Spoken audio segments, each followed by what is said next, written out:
Troy coughed a few times, covering his throat, then glared at Linley with anger. I can't believe you actually— Wow! Grant suddenly exclaimed, his face full of excitement. Linley, I didn't expect you to have such great strength. The boy could effortlessly lift an adult weighing 200 pounds with one hand, and he was also just a mage. Troy, didn't you say you were the top student among the first years? Grant teased. Troy's face flushed with embarrassment and anger. He glared at Linley and shouted, Are you a mage? If you have the guts, challenge me to a magic duel. What kind of strategy is this? A lowly mage resorting to the brute strength of a warrior. Troy was furious. He had just gotten first place in the first-year arena tournament, but when Linley grabbed his throat and suspended him in the air, the feeling of being at someone else's mercy was terrifying. If you have the courage, challenge him to a magic duel. How can you call yourself a student of magic if you want to use brute strength? Scott and the others beside Troy also shouted. However, when it came to Linley, the four of them felt a clear sense of fear as his incredible strength left them visibly unsettled. Magic? Nathan's voice dripped with arrogance. Troy, do you really think being the top freshman makes you the strongest among us? Dream on. The real number one in our grade is Linley, our roommate. You can step aside. Linley, show him what you've got, Grant said. Peter, who had been taunted by Troy earlier, now showed him no respect. Troy, let me tell you, don't get too full of yourself. Quite a few top students at our institute don't bother participating in the annual tournament. Don't think you're the best. Troy became even more irritated. We'll find out who's number one only after a duel. Troy, step up and face them. At just 10 years old, Troy had always seen himself as a prodigy. Even at the institute, he was among the top students. So when had he ever faced such humiliation? Number one. Troy gritted his teeth. You can't just claim to be number one. You have to prove it through competition, which he did not. If he dares, he must face me in a magic-only duel.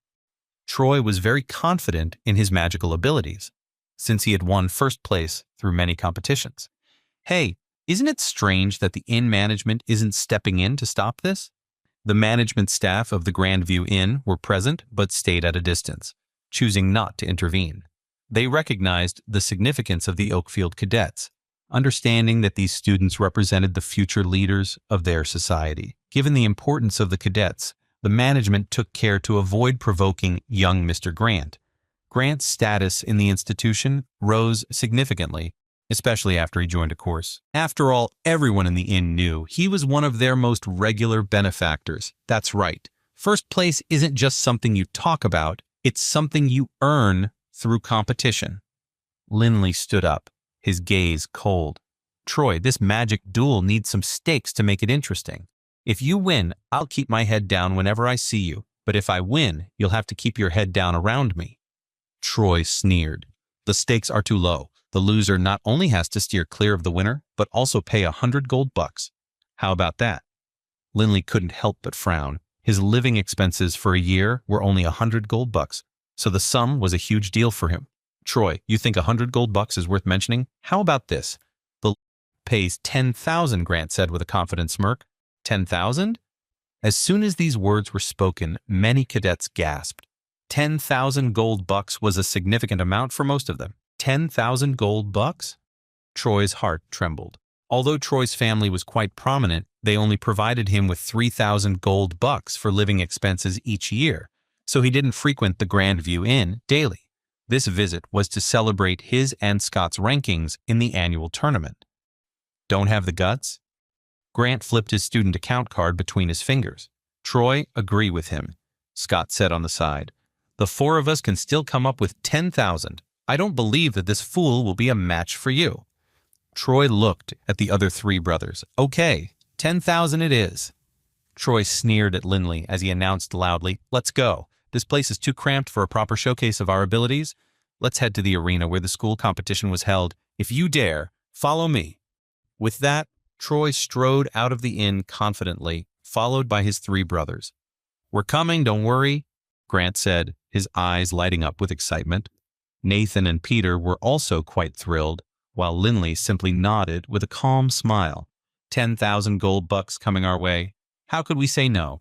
The four boys, Linley, Grant, Nathan, and Peter, strode out of the inn with confidence, heading straight outside. Meanwhile, the entire Grandview Inn buzzed with excitement. A duel with a prize of 10,000 gold bucks was rare even among 6th grade students. With Troy, the recent school competition winner, facing off against a mysterious newcomer, a large crowd quickly settled their bills and joined the throng, chattering noisily. The outdoor arena was built with a type of durable stone. Right now, Linley and Troy each stood on opposite sides of the arena. As it was dinner time, news of the huge prize spread like wildfire from the inn to the arena, quickly drawing a large crowd below the stage. Seeing the growing and noisy crowd below, Troy couldn't help but feel a slight sense of pride. Today, I'm having a magic duel with this guy, Linley. The will hand over 10,000 gold bucks and must steer clear of the winner in the future. Everyone, please witness this for us, Troy announced loudly, thoroughly enjoying the attention without any stage fright.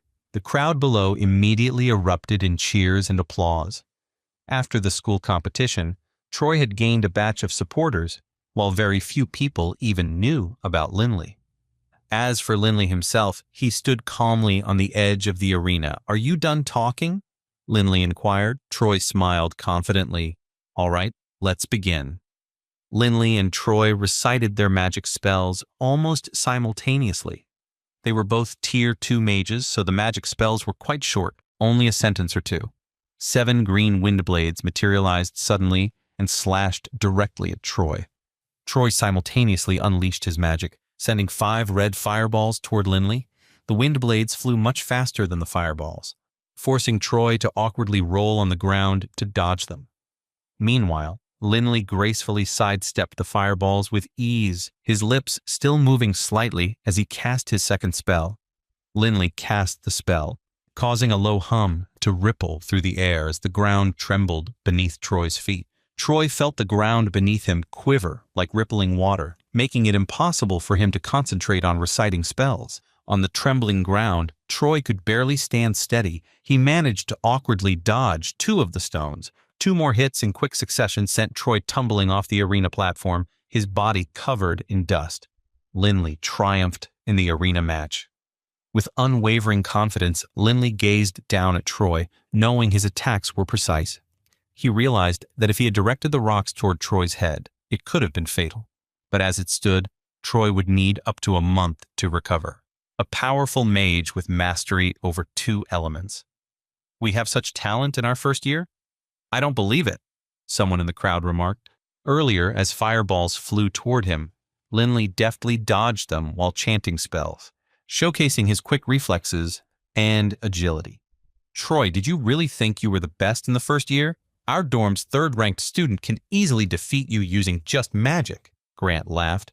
Coughing heavily, Troy stood up, holding his chest. Troy was well aware that Linley had indeed shown mercy earlier.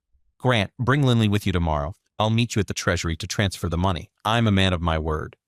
Troy looked at Linley intently from afar. This defeat by Linley had shattered Troy's belief in his own invincibility.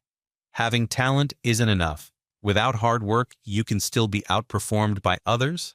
"Linley, thank you," Troy said, surprising Grant and the others. Then, with a determined look, Troy added, "But one day, I will defeat you." With that, Troy held his chest and walked towards his residence, supported by his brothers. "Linley, you're awesome, bro. You really went all out." Nathan hugged Linley as soon as he stepped off the arena. Linley looked around. People were abuzz, their eyes fixed on Linley. At the Institute, elite figures were well known, and no one had anticipated a first-year student like Linley to emerge and easily defeat Troy, the top-ranked student of the year. "Hi, Linley. I'm Debbie from the first-year water elemental class. Nice to meet you." A tall, blonde girl approached and greeted Linley with a smile. "Nice to meet you." Linley wasn't used to saying much to strangers. "Sorry, I've got training to do." After saying that, Linley signaled to his 3 brothers that it was time to go. Debbie was left with a disappointed frown. Wait, that's not the end. You've just had a free taste. Now get the full story on the Pocket FM app, link in description. Check out our next video and playlist, and don't forget to like, share, and subscribe.